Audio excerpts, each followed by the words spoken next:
जय हिंद दोस्तों। मैं जयप्रकाश आप सभी को स्वागत करता हूं आपके अपने चैनल जेपी स्टडी सेंटर में। दोस्तों, आज का जो मेरा वीडियो है वह क्लास 10th के बच्चों के लिए जो क्लास 10th का आज एग्ज़ाम दिया। आज जो उनका जो एग्ज़ाम था वो विज्ञान का था। अभी हम लोग आंसर के लिए आए हैं और आप लोग यह पता कर लीजिएगा कि आपका कितना ऑब्जेक्टिव सही है और कितना गलत है। तो आप लोग टेंशन नहीं लीजिए, आपकी जो समस्या है उसको मैं लेकर आया हूँ। तो आज जो एग्ज़ाम था उसमें सभी बच्चों का अलग अलग सेट मिला होगा। अभी जो मेरे पास सेट है वह सेट एफ है।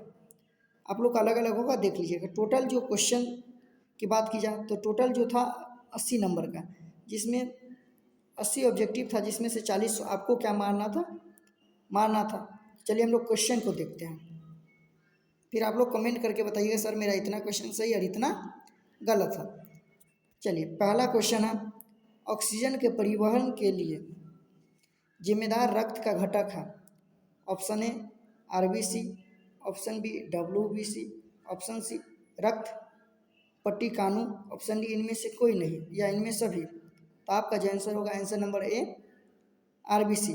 मैं फटाफट ज़्यादा डिटेल में जाएंगे तो वीडियो लंबा हो जाएगा, आप लोग को फिर तैयारी करना सोशल साइंस के लिए। तो आप लोग सिर्फ क्वेश्चन को देखते जाइए, हम लोग सिर्फ आंसर को देखेंगे, ज़्यादा समझा नहीं पाएंगे, नहीं तो वीडियो लंबा हो जाएगा। आपको भी क्या करना, कल के लिए तैयारी करना है। तो चलिए आपका आंसर क्या होगा, आंसर नंबर ए आरबीसी। चलिए अगला प्रश्न हम लोग देखते हैं। दूसरा प्रश्न है, कृमि रूप परिशेषिका किसका हिस्सा है। कृमि रूप परिशेषिका किसका हिस्सा है। ऑप्शन ए आहार नाल का, ऑप्शन बी तंत्रिका तंत्र का, ऑप्शन सी वाहिकीय तंत्र का, ऑप्शन डी प्रजनन तंत्र का। तो आपका आंसर होगा आंसर नंबर ए आहार नाल का। चलिए अगला प्रश्न हम लोग देखते हैं। अगला तीसरा प्रश्न है, प्रकाश की ओर प्ररोह की गति है। ऑप्शन ए गुरुत्वानुवर्तन का, ऑप्शन बी जलानुवर्तन का, ऑप्शन सी रसायनानुवर्तन का, ऑप्शन डी प्रकाशानुवर्तन का। तो आपका जो आंसर होगा आंसर नंबर डी प्रकाशानुवर्तन का। चलिए अगला प्रश्न हम लोग देखते हैं। चौथा प्रश्न है, किससे बचने के लिए आयोडीन युक्त नमक का प्रयोग की सलाह दी जाती है। ऑप्शन ए मधुमेह से, ऑप्शन बी घेंघा से, ऑप्शन सी उच्च रक्तचाप से, ऑप्शन डी इनमें से कोई नहीं। तो आयोडीन युक्त नमक का जो सलाह दिया जाता है वो घेंघा रोग से बचने के लिए। आपका आंसर नंबर बी है। चलिए अगला प्रश्न हम लोग देखते हैं। पाँचवा, जल्दी जल्दी हम लोग कर लेंगे। मनुष्य में कपाल तंत्रिकाओं की संख्या कितनी है। ऑप्शन ए 12 जोड़ी, ऑप्शन बी 31 जोड़ी, ऑप्शन सी 24 जोड़ी, ऑप्शन डी 10 जोड़ी। तो आपका जो आंसर होगा आंसर नंबर ए 12 जोड़ी। चलिए अगला प्रश्न हम लोग देखते हैं। छठा प्रश्न है, मस्तिष्क का कौन सा भाग में गंध को पहचानने का केंद्र। ऑप्शन ए मध्य मस्तिष्क, ऑप्शन बी अग्र मस्तिष्क, ऑप्शन सी पश्चिम मस्तिष्क, ऑप्शन डी इनमें से कोई नहीं। तो आपका जो आंसर होगा आंसर नंबर सी पश्चिम मस्तिष्क में गंध को पहचानने का केंद्र है। चलिए अगला प्रश्न हम लोग देखते हैं। सातवां प्रश्न है, प्रथम मासिक धर्म का प्रकट होना कहलाता है। Option A menopause, option B menarche, option C मासिक धर्म, ऑप्शन डी इनमें सभी। तो आपका आंसर होगा आंसर नंबर बी मिनार्चे। मासिक धर्म, जो मासिक धर्म आता है तो लड़की को हमेशा स्टार्ट होने लगता है वो मासिक धर्म कहलाता है। पहली बार जब आता है तो मिनार्चे कहलाता है और अंतिम बार जो आता है वो मेनोपाउज कहलाता है। तो ये लड़कियां लोग जानती होगी क्योंकि ये मासिक धर्म आता है सिर्फ लड़कियों में, लड़कों में ये नहीं आता है। चलिए अगला हम लोग देखते हैं। आठवां प्रश्न, निम्नलिखित में से कौन कृत्रिम कायिक प्रबंधन का एक विधि है। ऑप्शन ए कलम लगाना, ऑप्शन बी दाब लगाना, ऑप्शन सी कलम बंधन, ऑप्शन डी इनमें से सभी। तो आपका आंसर होगा ऑप्शन नंबर डी इनमें सभी। चलिए अगला प्रश्न हम लोग नौवां देखते हैं। नौवां प्रश्न है, सेल का विद्युत वाहक बल है। ऑप्शन ए सेल द्वारा इकाई आवेश पर लगाया बल, ऑप्शन बी विभवांतर, ऑप्शन सी सेल द्वारा इकाई आवेश पर किया गया कार्य, ऑप्शन डी इनमें से कोई नहीं। तो जो आपका जो आंसर होगा, आंसर नंबर बी विभवांतर होगा। चलिए अगला प्रश्न हम लोग 10वां देखते हैं। 10वां प्रश्न है, पारिस्थितिक तंत्र में ऊर्जा का प्रवाह का ऑप्शन ए एक दिशीय, ऑप्शन बी बहुदिशीय, ऑप्शन सी द्विदिशीय, ऑप्शन डी चक्रीय। तो ऊर्जा का जो प्रभाव है वह चक्रीय है पारिस्थितिक तंत्र में। चलिए ऑप्शन नंबर डी आपका सही है। 11वां क्वेश्चन हम लोग देखते हैं। 11वां क्वेश्चन है, आवेश का एसआई मात्रक है। आवेश का एसआई मात्रक option A ohm, option B coulomb, option C ampere, option D volt. तो ये क्वेश्चन कोई बोलता गलती नहीं किया होगा, इसका जो आंसर होगा आंसर नंबर बी कूलम्ब होगा। आवेश का जो क्या है एसआई मात्रक कूलम्ब है। चलिए अगला प्रश्न हम लोग 12वां प्रश्न देखते हैं। 12वां प्रश्न है, दूरदृष्टि दोष वाला नेत्र साफ साफ देख सकता है। दूरदृष्टि दोष वाले जो व्यक्ति है वो नेत्र से साफ साफ कहाँ के देख सकता है? ऑप्शन ए निकट की वस्तु को, ऑप्शन बी दूर की वस्तु को, ऑप्शन सी केवल छोटी वस्तु को, ऑप्शन डी केवल बड़ी वस्तु को। तो आपका जो आंसर होगा आंसर नंबर बी, वो दूर की वस्तु को देख सकता है। दूर दृष्टि वाला मतलब दूर उल्टे है लगता है, तो वो दूर की वस्तु को देख सकता है। चलिए अगला प्रश्न है 13वां। 13 प्रश्न है, निम्न में से कौन सा ऊर्जा स्रोत सौर ऊर्जा का व्युत्पन्न नहीं है? ऑप्शन ए पवन ऊर्जा, ऑप्शन बी जैव ऊर्जा मात्रा, ऑप्शन सी भूतापीय ऊर्जा, ऑप्शन डी नाभिकीय ऊर्जा। तो आपका जो आंसर होगा आंसर नंबर सी भूतापीय ऊर्जा। चलिए अगला प्रश्न हम लोग देखते हैं। विद्युत धारा के चुंबकीय प्रभाव की खोज किसने किया था? Option A Faraday, option B Ampere, option C Bohr, option D Oersted. तो आपका जो आंसर होगा answer number D Oersted. Oersted क्या है? ये किया हुआ था किसका? विद्युत धारा के चुंबकीय प्रभाव की खोज किया था। चलिए अगला प्रश्न हम लोग देखते हैं। 15वां क्वेश्चन। 15वां जो क्वेश्चन है,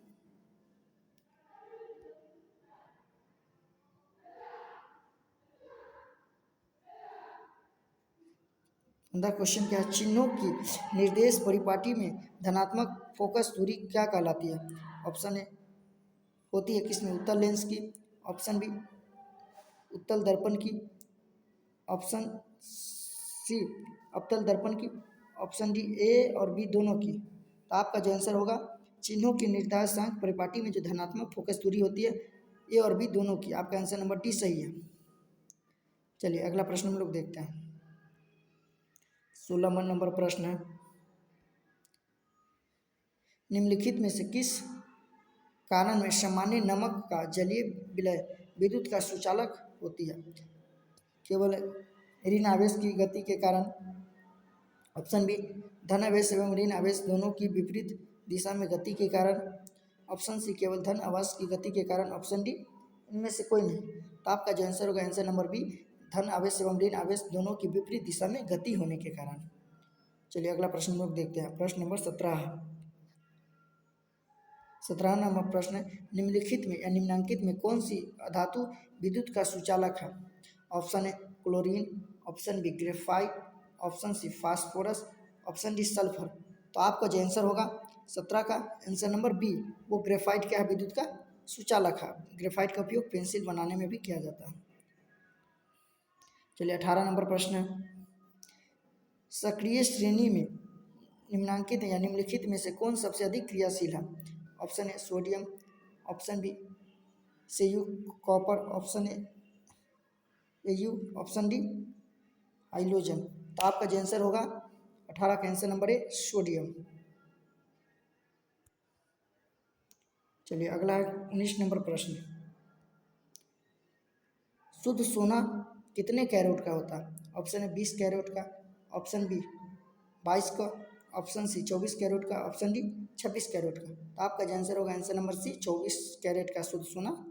तो चलिए अगला प्रश्न हम लोग देखते हैं। प्रश्न नंबर 20 है, निम्नांकित में किस धातु को किरोसिन में डुबा कर रखा जाता है? ऑप्शन ए सोडियम को, ऑप्शन बी मैग्नीशियम को, ऑप्शन सी टंगस्टन को, ऑप्शन डी पारा को। तो आपका जो आंसर होगा आंसर नंबर ए, सोडियम को केरोसिन तेल मिट्टी तेल में डुबा कर रखा जाता है। चलिए अगला प्रश्न हम लोग 21 नंबर प्रश्न देखते हैं। 21 नंबर प्रश्न है, अम्ल के ज्वालीय विलयन में या अम्ल के जलीय विलयन में निम्नलिखित में से कौन उत्पन्न होता है? ऑप्शन है OH, option B H+ ion, option C H3O ion minus ion, option D H2O+ ion. तो आपका आंसर होगा answer number B, H+ ion उत्पन्न होता है अम्ल में। चलिए अगला प्रश्न 22वां देखते हैं। 22 नंबर से क्वेश्चन है, निम्नलिखित में कौन सबसे प्रबल अम्ल है? तो आपका जो आंसर होगा ऑप्शन ए में दिया है HF, option C HCl, option C HBr, option D HI। तो आपका जो आंसर होगा 22 का HCl क्या है, सबसे प्रबल अम्ल है। चलिए अगला प्रश्न 23 नंबर देखते हैं। 23 नंबर जो शुद्ध जल का pH मान क्या होता है? Option A 0, option B 5, option C 7, option D 14। तो शुद्ध जल का जो pH मान होता है वो 7 होता है। आपका आंसर नंबर सी है। चलिए अगला प्रश्न हम लोग देखते हैं। 24 नंबर प्रश्न है। 24 प्रश्न है, निम्नलिखित में कौन सा पदार्थ का जलीय विलयन नीले लिटमस पात्र को लाल कर देता है? ऑप्शन ए अम्ल का, ऑप्शन बी भस्म का, ऑप्शन सी लवण का, ऑप्शन डी इनमें से कोई नहीं। तो 24 का जो आंसर होगा आंसर नंबर ए, अम्ल क्या होता है, नीले को लाल कर देता है। चलिए अगला प्रश्न हम लोग देखते हैं। प्रश्न नंबर 25 है।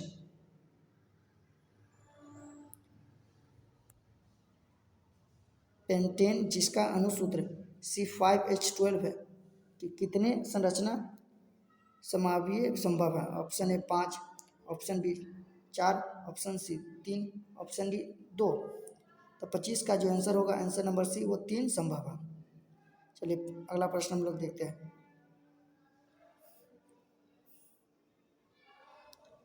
कार्बन आवर्त सारणी के किस वर्ग का हिस्सा? कार्बन जो है वो आवर्त सारणी के किस वर्ग का हिस्सा? ऑप्शन ए तीसरा का, ऑप्शन बी 13वां का, ऑप्शन सी चौथा का, ऑप्शन डी 14वां का।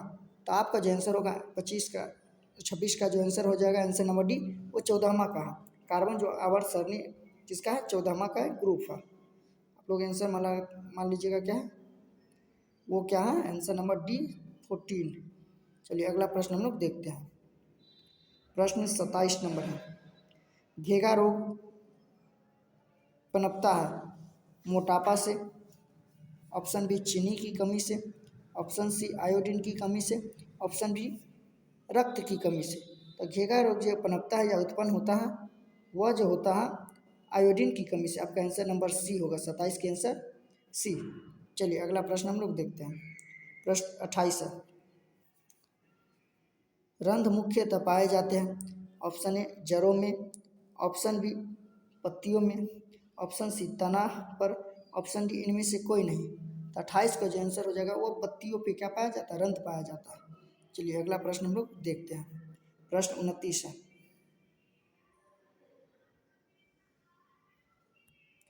रक्तचाप मापने के उपकरण को क्या कहते हैं? Option A scope, option B lactometer, option C ammeter, option D sphygmomanometer. तो आपका जो आंसर हो जाएगा 29 का आंसर नंबर डी, क्या है सिर्फ गैमोनोमीटर। आंसर नंबर डी आपका सही है। चलिए अब हम लोग 30वां प्रश्न देखते हैं। 30 प्रश्न है, प्राक कोश में क्या पाया जाता है? ऑप्शन ए अंडाशय, ऑप्शन बी दलपुंज, ऑप्शन सी स्त्री केसर, ऑप्शन डी प्राक्कन। तो 30 का जो आंसर होगा आंसर नंबर डी, प्राक्कन पाया जाता है प्राक कोश में। चलिए 31 नंबर देखते हैं। क्वेश्चन है, लसिका का रंग होता है? ऑप्शन ए हरा, ऑप्शन बी लाल, ऑप्शन सी हल्का नीला, ऑप्शन डी हल्का पीला। तो आपका जो 31 का जो आंसर होगा आंसर नंबर डी, हल्का पीला होता है लसिका का रंग। चलिए अगला प्रश्न हम लोग देखते हैं। 32 नंबर प्रश्न है, निम्नलिखित में कौन एक जैव अनवीकरणीय पदार्थ है? ऑप्शन ए कागज, ऑप्शन बी वाहित मल, ऑप्शन सी लकड़ी, ऑप्शन डी डीडीटी। तो आपका आंसर होगा आंसर डीडीटी।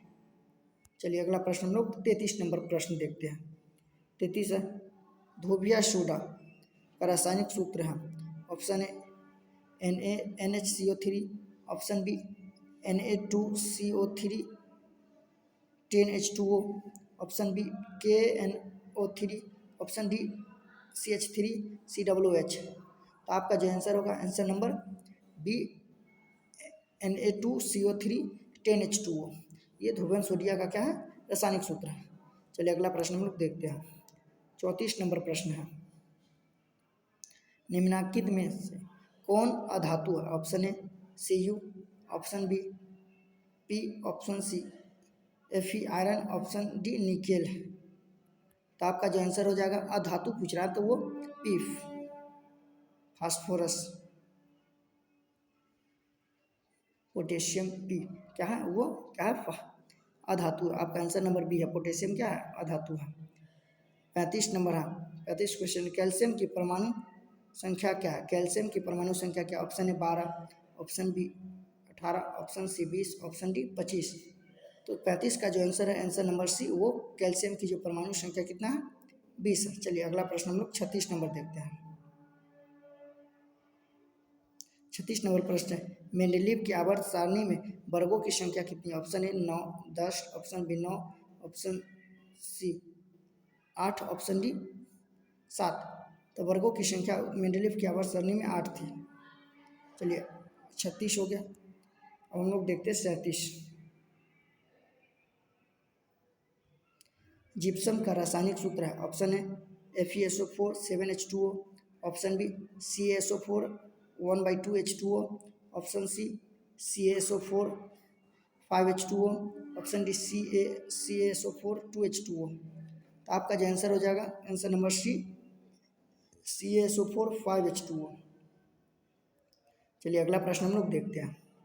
38 नंबर प्रश्न है, बोरोन का परमाणु भार क्या है? Option A 12, 10, option B 11, option C 12, option D 13। तो 38 का जो आंसर होगा आंसर नंबर बी, वो 11 होगा, बोरोन का क्या, परमाणु भार। चलिए अगला प्रश्न हम लोग देखते हैं। 39 नंबर प्रश्न है,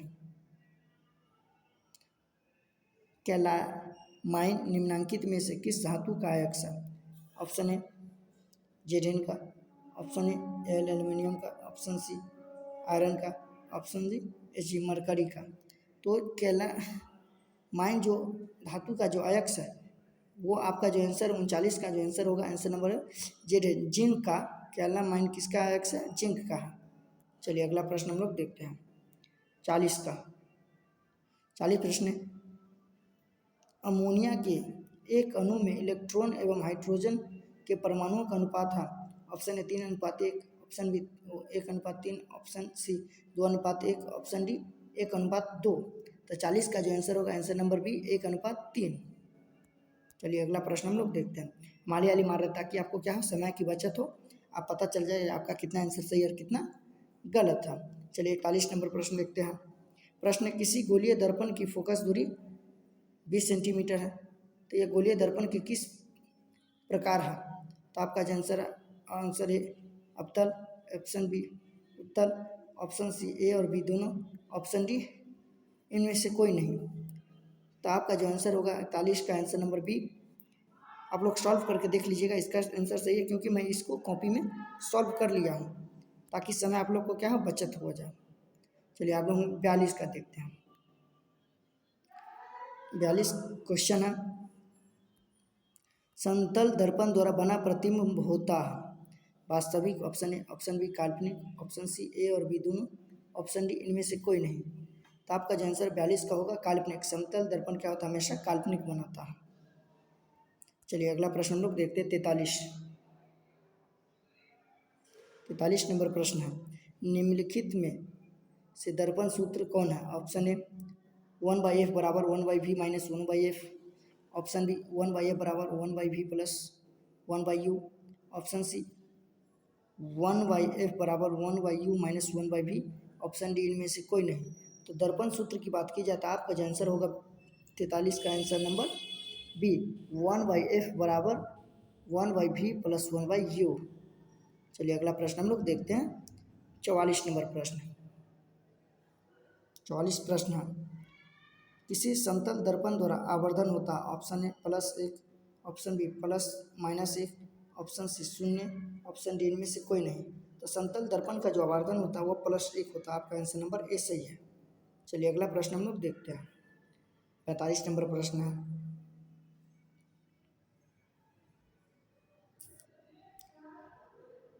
45 प्रश्न है, निम्नलिखित में किस दर्पण द्वारा किसी वस्तु का आभासी प्रतिबिंब मिल सकता है। 45 का क्वेश्चन है, किस दर्पण में या किस दर्पण के द्वारा किसी वस्तु का आभासी प्रतिबिंब मिल सकता है। ऑप्शन ए समतल दर्पण से, ऑप्शन बी उत्तल दर्पण से, ऑप्शन सी अवतल दर्पण से, ऑप्शन डी इनमें से सभी। तो आपका जो आंसर होगा ऑप्शन नंबर डी, इनमें से सभी से आभासी प्रतिबिंब मिल सकता है। चलिए 46 नंबर प्रश्न हम लोग देखते हैं। 46 नंबर प्रश्न है, आकाश का नीला रंग होना किस परिघटना का परिणाम है। ऑप्शन ए प्रवर्तन का, ऑप्शन बी अपवर्तन का, ऑप्शन सी परिकिरणन का, ऑप्शन डी इनमें से कोई नहीं। तो 46 का जो आंसर होगा आंसर नंबर सी, वो प्रकीर्णन का क्या है, परिणाम है। चलिए अगला प्रश्न हम लोग देखते हैं 47 नंबर प्रश्न है, विरल माध्यम से सघन माध्यम में जाती हुई किरण मुड़ जाती है। ऑप्शन ए अभिलंब की ओर, ऑप्शन बी अभिलंब से दूर, ऑप्शन सी अभिलंब के साथ संपाती, ऑप्शन डी इनमें से कोई नहीं। तो 47 का जो आंसर होगा आंसर नंबर ए अभिलंब की ओर मुड़ जाती है। चलिए अगला प्रश्न हम लोग देखते हैं 48 नंबर प्रश्न। 48 जो प्रश्न है वो कहता है, निम्नलिखित में से किस लेंस की फोकस दूरी धनात्मक होती है। ऑप्शन ए उत्तल लेंस की, ऑप्शन बी समतल एवं अवतल लेंस की, ऑप्शन सी अवतल लेंस, ऑप्शन डी इनमें से कोई नहीं। तो 48 का जो क्वेश्चन का जो आंसर होगा उत्तल लेंस की, आपका आंसर नंबर ए सही है। चलिए अगला प्रश्न हम लोग 49 देखते हैं। 49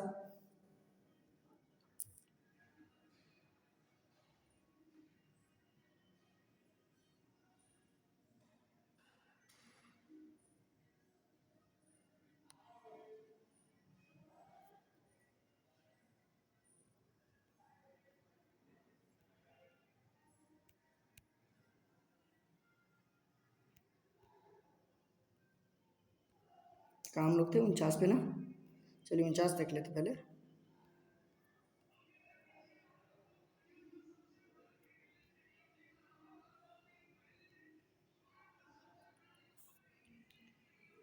उनचास क्वेश्चन क्या है, किस पीएच मान वाला विलयन सबसे अधिक क्षारीय होता है। ऑप्शन ए pH 5 वाला, ऑप्शन बी pH 10 वाला, ऑप्शन सी pH 11 वाला, ऑप्शन डी pH 8 वाला। तो जो 49 का जो आपका जो आंसर हो जाएगा आंसर नंबर सी pH 11 वाला सबसे अधिक क्षारीय होगा। अब हम लोग 50 देखते हैं। 50 क्वेश्चन है, चूना जल का रासायनिक नाम है। ऑप्शन ए पूछा चूना का, ऑप्शन बी कैल्शियम हाइड्रोक्साइड का, ऑप्शन सी कली चूना का, ऑप्शन डी कैल्शियम ऑक्साइड का। तो 50 का जो आपका आंसर होगा कैल्शियम हाइड्रोक्साइड का। चूना जल का जो रासायनिक सूत्र है कैल्शियम हाइड्रोक्साइड का। चलिए अगला प्रश्न हम लोग देखते हैं 51 नंबर प्रश्न। 51 है, निम्नांकित में सोडा एस का सूत्र कौन सा है। Option A CaCl3 CaCl2, option B Na2CO3, option C NaCl, option D NaHCO3। तो आपका जो आंसर होगा 51 का आंसर नंबर बी Na2CO3। चलिए अगला प्रश्न हम लोग देखते हैं 52 नंबर प्रश्न क्या है। 52 प्रश्न कहता है क्या, निम्नांकित में कौन ग्लोबल लवण का सूत्र है। Option A Na2SO4 10H2O, option B Na2SO4 7H2O, option C Na2SO4 5H2O, option D Na2SO4 2H2O।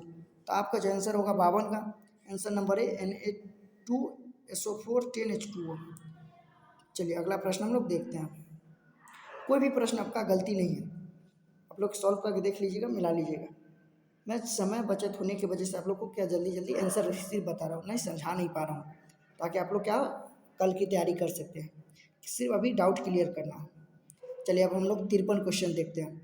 Question number 53 है, निम्नलिखित में संश्लेषित सूचक कौन है? ऑप्शन ए हल्दी, ऑप्शन बी लाल पत्ता गोभी, ऑप्शन बी लिटमस पत्र। तो ये तीनों प्राकृतिक है, लेकिन संश्लेषित की बात की जाए तो मेथिन ऑरेंज क्या है, ये बनाया जाता है, ये संश्लेषित हो गया। आपका आंसर नंबर सी होगा। 53 का आंसर क्या होगा? सी। चलिए अगला प्रश्न हम लोग देखते हैं। 54 प्रश्न है, निम्नांकित में कौन सा पदार्थ बिना ज्वाला के जलता है? ऑप्शन ए मोमबत्ती, option B methane gas, option C kerosene, option D कोयला। तो 54 का जो आपका आंसर होगा, आंसर नंबर डी, कोयला बगैर ज्वाला का जलता है। 5वां क्वेश्चन हम लोग देखते हैं। 55 जो क्वेश्चन है, उपचयन में निम्नलिखित में से क्या होता है? ऑप्शन ए हाइड्रोजन का वियोग, ऑप्शन बी इलेक्ट्रॉन का त्याग, ऑप्शन सी ऑक्सीजन का योग, ऑप्शन डी इनमें से सभी। तो जो 55 जो क्वेश्चन है उसका जो आंसर होगा, आंसर नंबर सी, ऑक्सीजन का योग होता है। चलिए हम लोग 56 प्रश्न देखते हैं। 56 नंबर क्वेश्चन क्या है?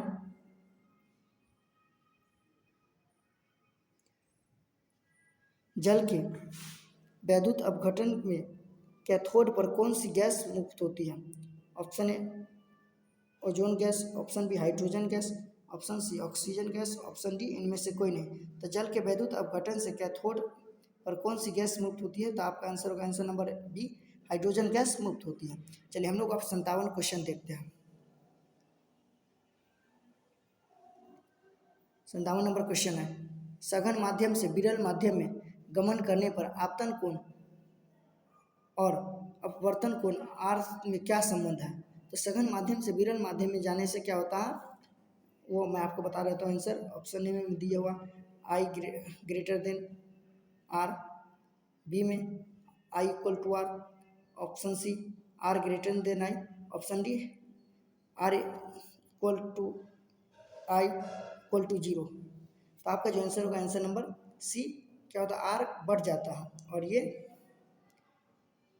मतलब क्या होता है, अपवर्तन कोण बढ़ जाता है और प्रवर्तन आपतन कोण क्या होता है, घट जाता है। तो आंसर नंबर सी होगा आपका आंसर।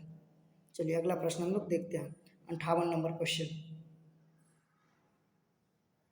58 क्वेश्चन है, निर्देशांक चिन्ह परिपाटी में सभी दूरियां मापी जाती है। ऑप्शन ए वक्रता केंद्र से, ऑप्शन बी ध्रुव से, ऑप्शन सी फोकस से, ऑप्शन डी इनमें से कोई नहीं। तो आपका जो आंसर होगा 58 से ध्रुव से मापी जाती सारी दूरियां। चलिए 59 नंबर हम लोग क्वेश्चन देखते हैं। 59 क्वेश्चन है, निम्नलिखित में से किस धातु से सोलर सेल बनता है? ऑप्शन ए सोना से, ऑप्शन बी सिलिकॉन से, ऑप्शन सी जास्ता से, ऑप्शन डी प्लेटिन से। तो 59 का जो आंसर हो जाएगा, आंसर नंबर बी, सिलिकॉन से तो होता है। आपका आंसर क्या होगा, आंसर नंबर बी, सिलिकॉन से होता है। चलिए अगला प्रश्न हम लोग देखते हैं। 60 नंबर प्रश्न है, लघु पतन के समय परिपथ का प्रतिरोध होता है। ऑप्शन ए परिवर्तित नहीं होता, ऑप्शन बी बहुत कम हो जाता है, ऑप्शन सी बहुत अधिक बढ़ जाता है, ऑप्शन डी इनमें से कोई नहीं। तो जो 60 होगा उसका जो आंसर होगा, आंसर नंबर सी, वो बहुत अधिक हो जाता है लघु पतन के समय। चलिए अगला प्रश्न हम लोग 61 देखते हैं।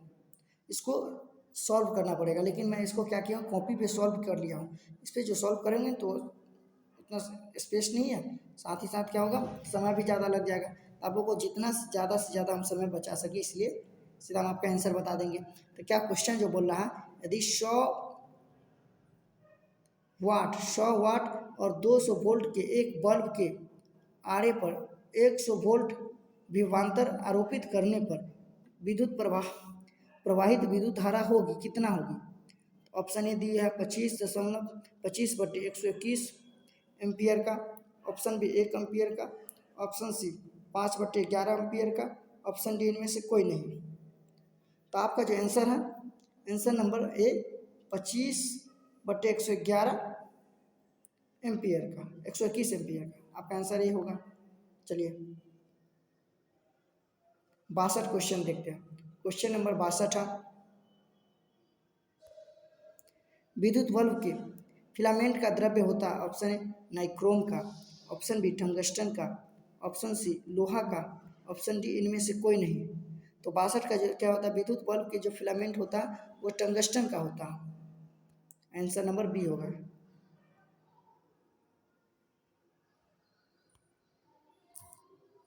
क्या होगा आंसर नंबर बी टंगस्टन का। चलिए अगला प्रश्न हम लोग देखते हैं इसका टंगस्टन का। अगला प्रश्न हम लोग देखते हैं क्या है, 63 प्रश्न। प्रकाश का न्यूनतम तरंग दैर्घ्य होता है? ऑप्शन 550 नैनोमीटर का, ऑप्शन बी 380 नैनोमीटर का, ऑप्शन सी 100 नैनोमीटर का, ऑप्शन डी 760 नैनोमीटर का। तो प्रकाश का जो न्यूनतम तरंग दैर्घ्य होता है वो 760 नैनोमीटर का होता है और बैंगनी कलर का होता है।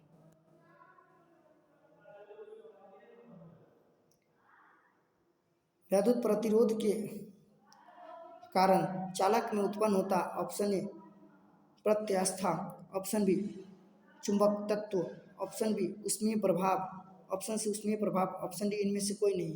तो 64 का जो आंसर हो जाएगा आंसर नंबर सी ऊष्मीय प्रभाव हो जाएगा। चलिए अगला प्रश्न हम लोग देखते हैं, 65 प्रश्न है। प्रश्न बोल रहा है, क्वेश्चन बोल रहा है, जैव आवर्धन प्रदर्शित करने वाला रसायन है? Option A CFC, option B DDT, option C NADP, option D ATP।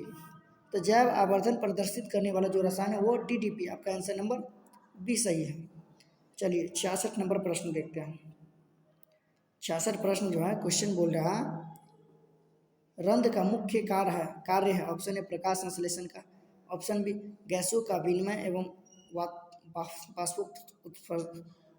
बाष्पो उत्सर्जन का, ऑप्शन सी पोषण का, ऑप्शन डी भोजन का परिवहन का। तो रंध्र का जो प्रमुख कार्य है, आपका जो आंसर होगा आंसर नंबर बी गैसों का विनिमय एवं बाष्पोत्सर्जन का। आंसर नंबर बी है। चलिए अगला हम लोग क्वेश्चन देखते हैं, 67 क्वेश्चन देखते हैं। क्वेश्चन नंबर 67 है, वायुमंडल में कार्बन डाइऑक्साइड का कितना प्रतिशत? Option A 0.3%, option B 0.03%, option C 0.003%, option D 0.0003%। तो आपका आंसर होगा आंसर नंबर बी 0.03% वायुमंडल में कार्बन डाइऑक्साइड पाया जाता है। चलिए अगला प्रश्न हम लोग देखते हैं, 68 नंबर प्रश्न है, पौधों के उत्सर्जी पदार्थ था? Option A tannin, option B गोंद, option C resin, option D इनमें से सभी। तो पौधों के जो उत्सर्जी पदार्थ है, तो उत्सर्जी पदार्थ वो रेडिन, गोंद, टैनिन। तो आपका आंसर होगा आंसर नंबर डी उपयुक्त सभी है। ये सभी कहाँ से निकलता है? पौधे से ही निकलता है। चलिए 69 नंबर प्रश्न देखते हैं हम लोग, डायलिसिस मशीन द्वारा रक्त का शुद्धिकरण की प्रक्रिया कहलाती है? Option A dialysate, option B dialyser, option C cellophane, option D haemodialysis. तो जो 69 का जो आंसर होगा आंसर नंबर डी हीमोडायलिसिस कहलाता है। डायलिसिस मशीन के द्वारा किसका? रक्त का शुद्धिकरण। चलिए अगला प्रश्न हम लोग 70 नंबर क्वेश्चन देखते हैं। 70 जो प्रश्न कह रहा है, निम्नलिखित में कौन गुरुत्वावर्तन का उदाहरण? ऑप्शन ए फल की वृद्धि, ऑप्शन बी जड़ की वृद्धि, ऑप्शन सी फूल की वृद्धि, ऑप्शन डी इनमें से कोई नहीं। तो 70 का जो आंसर होगा आंसर नंबर बी जड़ की जो वृद्धि है वह गुरुत्वानुवर्तन कहलाता है। चलिए अगला प्रश्न हम लोग 71 देखते हैं, जल्दी खत्म होने वाला है, आप लोग सब्र कीजिए। पूर्ण विकसित अंडाशय कहलाता है? ऑप्शन ए फल, ऑप्शन बी बीज, ऑप्शन सी बीजांड, ऑप्शन डी इनमें से कोई नहीं। तो 71 का जो आंसर होगा आंसर नंबर सी बीजांड कहलाता है। जो पूर्ण तरह से विकसित अंडाशय वो बीजांड कहलाता है। आंसर नंबर सी सही है। चलिए 72 नंबर प्रश्न हम लोग देखते हैं। 72 नंबर प्रश्न है, लैंगिक जनन संचारित रोग है? ऑप्शन ए पीलिया, ऑप्शन बी चेचक, option D AIDS, option C AIDS, option D plague. तो जो लैंगिक जनक से संबंधित है वो एड्स क्या है? लैंगिक जनन से संचारित रोग है। चलिए अगला प्रश्न है, 73 नंबर प्रश्न है, निम्नलिखित में से कौन पराग कोश में पाया जाता है? Option A stigma, option B परागकण, ऑप्शन सी दलपुंज, ऑप्शन डी इनमें से कोई नहीं। तो 73 का जो आंसर होगा परागकण पाया जाता है, किसमें? परागकोश में पाया जाता है। चलिए अगला प्रश्न हम लोग देखते हैं। 73 नंबर 74 है प्रश्न। 74 नंबर प्रश्न है, निम्नलिखित में कौन पादप हार्मोन नहीं है? Option A auxin, option B oxytocin, option C ethylene, option D cytokinin. तो इसमें मतलब पादप हार्मोन कौन नहीं है? तो आपका जो आंसर हो जाएगा 74 का आंसर नंबर बी ऑक्सीटोसिन क्या है? वो पादप हार्मोन नहीं है। आपका आंसर क्या होगा? Answer number B. चलिए अगला प्रश्न हम लोग 75 नंबर देखते हैं, हम लोग खत्म करने वाले हैं। प्रश्न है, अलैंगिक जनन की विधि है? ऑप्शन ए बीजाणु जनन, ऑप्शन बी मुकुलन जनन, ऑप्शन सी विखंडन जनन, ऑप्शन डी इनमें से सभी। तो 75 का जो आंसर होगा आंसर नंबर डी इनमें सभी अलैंगिक जनन की क्या है? विधि है। चलिए अगला प्रश्न हम लोग 76 देखते हैं।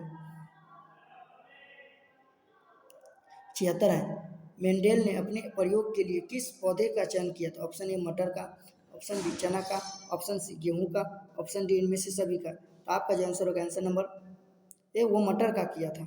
चलिए अगला प्रश्न हम लोग देखते हैं। 77 नंबर प्रश्न है,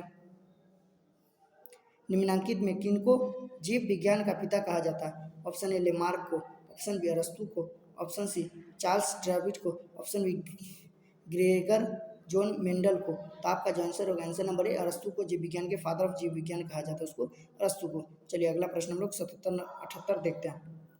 78 प्रश्न है, मानव युग में लिंग गुणसूत्रों की संख्या कितनी? Option A 1, option B 2, option C 3, option D 4। तो आपका जो आंसर हो जाएगा 78 का ऑप्शन नंबर ए वो 1 होता है। मानव में गुणसूत्रों लिंग की क्या होता है? मानव युग में लिंग में जो गुणसूत्रों की संख्या कितनी होती है? 1 होती है। चलिए 79 नंबर प्रश्न हम लोग देखते हैं, सेकेंड लास्ट हम लोग देखने जा रहे हैं। क्वेश्चन है, प्रकाश संश्लेषण की प्रक्रिया, प्रकाश संश्लेषण की प्रकाश अभिक्रिया होती है? ऑप्शन ए क्लोरोप्लास्ट के सेंड्रोमा में, ऑप्शन बी क्लोरोप्लास्ट के ग्राना में, ऑप्शन सी कोशिका द्रव में, ऑप्शन डी माइटोकॉन्ड्रिया में। तो आपका आंसर नंबर बी सही है। आपका आंसर क्या हो जाएगा? Answer number B. चलिए लास्ट क्वेश्चन हम लोग देखते हैं। लास्ट क्वेश्चन है क्या है, गुद्दे में उत्पादित मूत्र अस्थायी रूप से संग्रहित होता है? ऑप्शन ए मूत्र मार्ग में, ऑप्शन बी मूत्र वाहिनी में, ऑप्शन सी विक्राणु में, ऑप्शन डी मूत्राशय में। तो क्या है, गुद्दे में उत्पादित मूत्र अस्थायी रूप से किसमें संग्रहित होती है? तो जो आपका जो आंसर हो जाएगा मूत्राशय में। आशा करता हूँ ये वीडियो आप लोग को समझ में आ गया और अधिक से अधिक आप लोग का क्या होगा, क्वेश्चन सही होगा। आप लोग बताइएगा सर मेरा इतना क्वेश्चन सही है, मेरा 50 में पूरा 40 में 40 सही है, मेरा सब सही है और अच्छा हमने लिखा है। तो माता जी से कृपा, भगवान अल्लाह ताला से मैं दुआ करूँगा जो आप लोग का क्या हो एग्ज़ाम बहुत अच्छा से जा। तो चलिए वो मिलते हैं नेक्स्ट वीडियो में नेक्स्ट सब्जेक्ट का आंसर की लेके। जय हिंद, जय भारत।